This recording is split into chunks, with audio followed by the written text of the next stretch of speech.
from the history.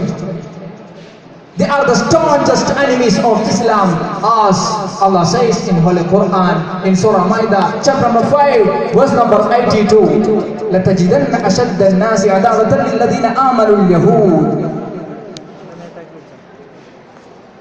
So my dear brothers, one of the aim of our enemies is invasion of Islamic lands and capturing our wealth.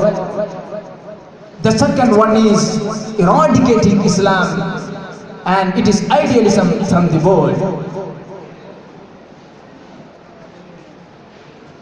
My dear brothers,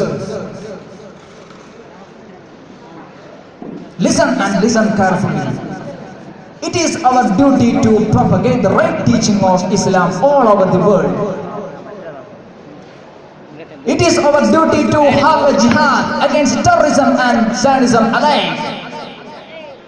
We the Muslims should cut the harpoons of this culturelessness, the darkness, with the sword of Sunnah, the sword of humanity, the sword of morality.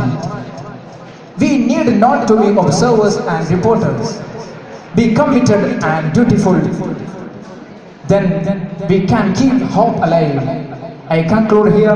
Assalamu alaikum wa rahmatullahi wa barakatuh.